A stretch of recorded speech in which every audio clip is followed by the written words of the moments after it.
Hello दोस्तों। आपको ज्ञात होगा कि 2025 की G7 की बैठक कनाडा के अल्बर्टा में आयोजित होने वाली है। और दोस्तों, कनाडा के पीएम मार्क कार्नी द्वारा हमारे देश के प्रधानमंत्री नरेंद्र मोदी जी को G7 बैठक में आमंत्रित किया गया। अर्थात इस बार की G7 समिट बहुत ही इम्पोर्टेंट होने वाली है। दोस्तों, यह क्यों इतना महत्वपूर्ण है? क्या पहले कभी भी अपने देश के पीएम को इस बैठक हेतु आमंत्रित नहीं किया गया? और यह G7 क्या है, किस लिए बना है, कब बना है, आदि के बारे में चर्चा करेंगे। तो welcome to our channel restart India classes में। दोस्तों, आशा करता हूं कि आप सभी लोग बहुत ही अच्छे होंगे। आइए दोस्तों, हम G7 की चर्चा करते हैं। G7 बैठक इस बार की क्यों महत्वपूर्ण है? तो दोस्तों, कुछ समय पहले जब कनाडा में जस्टिन ट्रूडो की सरकार थी, तब भारत कनाडा की सरकार के बीच खटास पड़ गई थी। अर्थात रिश्ते सही नहीं थे, जिसका कारण था भारत पर कनाडाई नागरिक हरदीप सिंह निज्जर की हत्या का आरोप लगाना। और भारत ने इन आरोपों को खारिज किया, अर्थात निराधार बताया।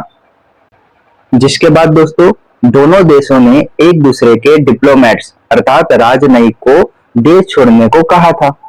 लेकिन धीरे धीरे समय बदला और कनाडा में जस्टिन ट्रूडो की जगह मार्क कार्नी ने ले ली, अर्थात कनाडा के पीएम मार्क कार्नी बने।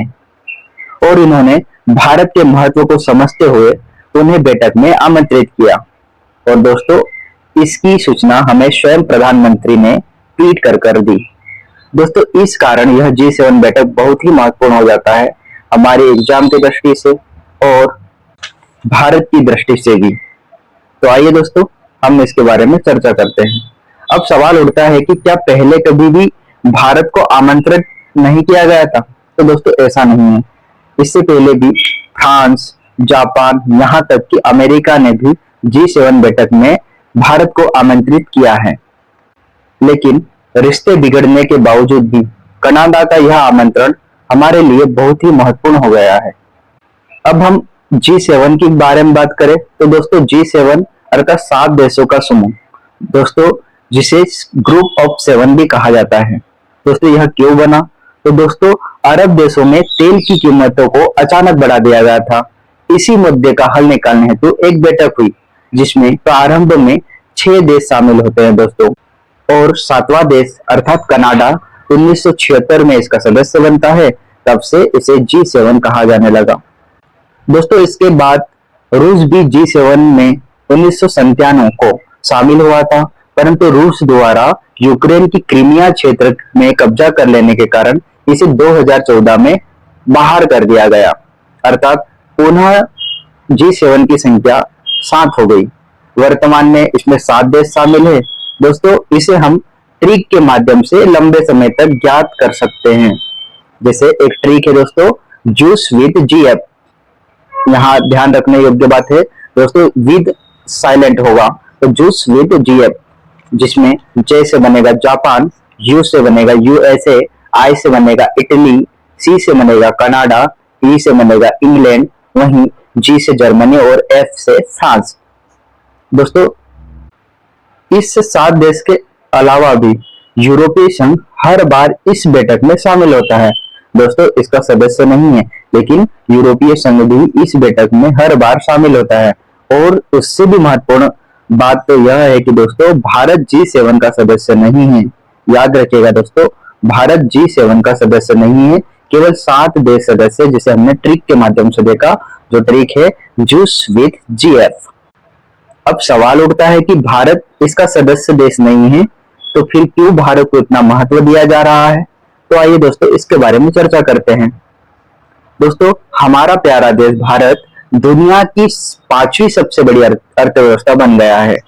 और दोस्तों, तेजी से आगे बढ़ती हुई शक्तिशाली देशों में से हमारा देश एक है।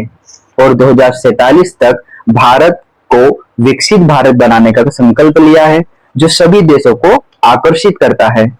और हम जानते हैं, UN रिपोर्ट के अनुसार हमारे देश की जनसंख्या 146.39 करोड़ हो चुकी है।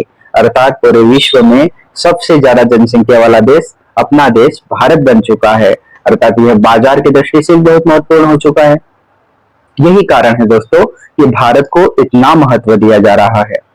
दोस्तों हम कुछ महत्वपूर्ण फैक्ट की बात करते हैं जो डायरेक्ट इस G7 समिट से क्वेश्चन आने की संभावना है। दोस्तों वह क्वेश्चन है कि G7 2025 अर्थात अभी हाल ही में हमारे प्रधानमंत्री को आमंत्रित किया गया, उसकी बैठक कहाँ होने वाली है? याद रखिएगा दोस्तों, कनाडा के अल्बर्टा में। दोस्तों कनाडा तो याद रखना है, उसका एक प्रांत है अल्बर्टा। अल्बर्टा में 2025 की G7 की बैठक होने वाली है। इससे पहले दोस्तों G7 2024 की बैठक कहाँ हुई, तो ये भी याद रखिएगा, जो 2024 की बैठक इटली में हुई थी दोस्तों। और दोस्तों यहीं से डायरेक्ट क्वेश्चन पूछने जाने की संभावना है।